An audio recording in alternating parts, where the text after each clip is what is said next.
Hello everybody, thanks for stopping by Greg's Beer Reviews today. Let's go see what's in the fridge today.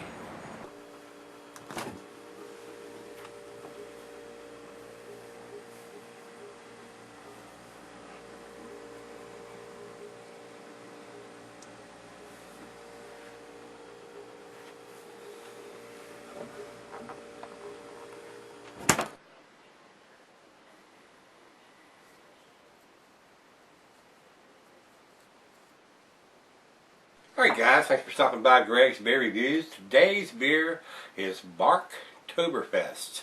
This comes from Thirsty Dog Brewing, and they are out of Akron, Ohio.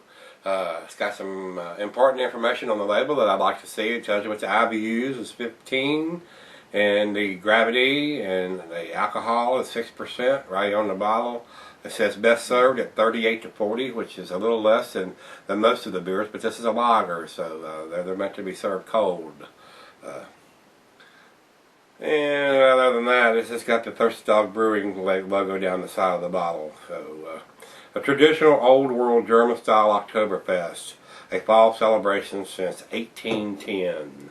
The beer, like I said, is from Thirsty Dog out of Akron, Ohio. It is a Marzen / Oktoberfest beer. Coming in at 6% ABV, like I said. Fall serving, they do this once a year, and this time of year is it. So, the food pairings for this, the cuisine would be German. It's Oktoberfest, German beer. The glassware, pint, mug, stein, side ale, anything. Just pour it in something.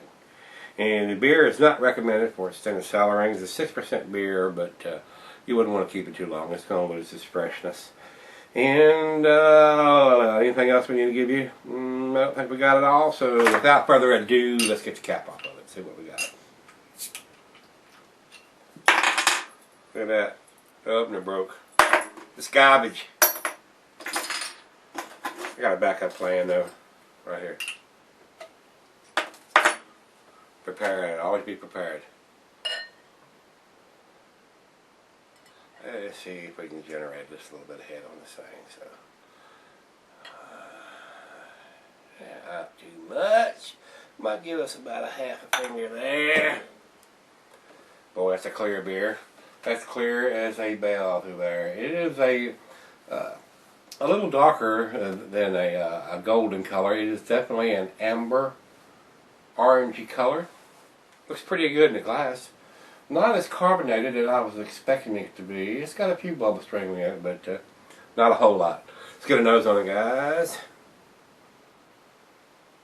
Smells pretty typical. I'm getting like a bready, crackery, grainy nose on it.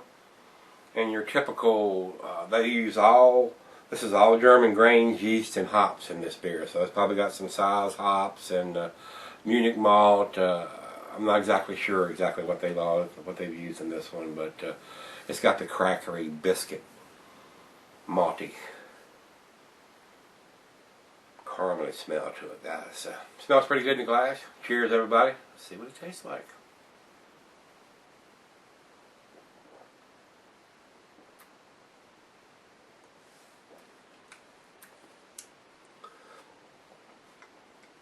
It's got a nice, rich, toasty flavor to it. Reminds me a little of a tumbler that Sierra does. It's got a nice, rich, malty. Got a nice flavor to it. It really does.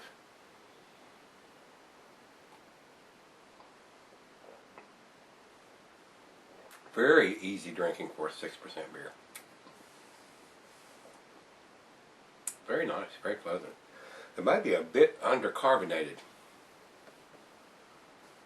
I mean, I'm not getting hardly any bubbles at all coming back up to the top of the glass. You know, the head is basically gone. Just a little bit covering the top of the glass, top of the beer there. Very sweet, malty nose on this, and the taste is pretty good. I'm impressed. It's a little better than I was anticipating. It really is.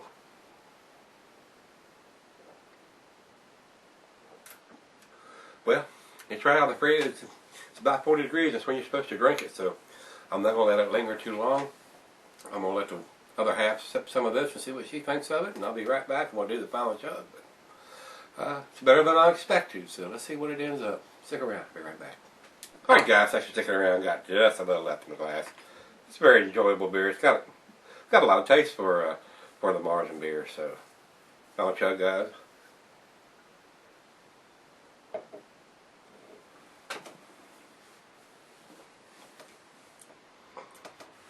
I enjoyed that. That's pretty tasty beer. Got the crackery thing going on.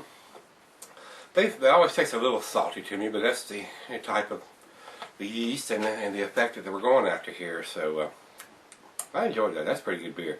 I'm gonna give it a 6. It's a solid B in my scale. Rate Beer has a 37 overall and a 42 in the style. So very low numbers there. But Beer Advocate comes up with a B, and I agree with that. It's a B beer. It's a little bit above average. I mean, it's not blowing my hair back or socks off or anything like that, but I mean, if you can pick this beer up at a reasonable price, and like I said, I usually only buy these things one at a time. I don't buy 6 packs of them or 4 packs of them unless I've usually had them before, because where I buy my beers up at Vintage Cellar, I can buy one at a time, so that's how it's done. So a lot of the subs ask me a lot of times, how you afford to buy all these beers? Well, I'm not buying a 4-pack or a 6-pack or a bunch of them, a case of them at a time. I'm buying them one at a time, so they're not quite as expensive trying them. A lot of beer stores won't let you do that. You have to buy how they're packaged, so I have an advantage by going that way. So guys, without rambling on, if you've had this beer, give me some comments back on this one. You liked it, loved it, hated it, couldn't stand it, loved it, best thing you ever had. As always, rate, comment, subscribe, and we'll be back tomorrow. We're going to look in the fridge. Hope you can join us then. See you.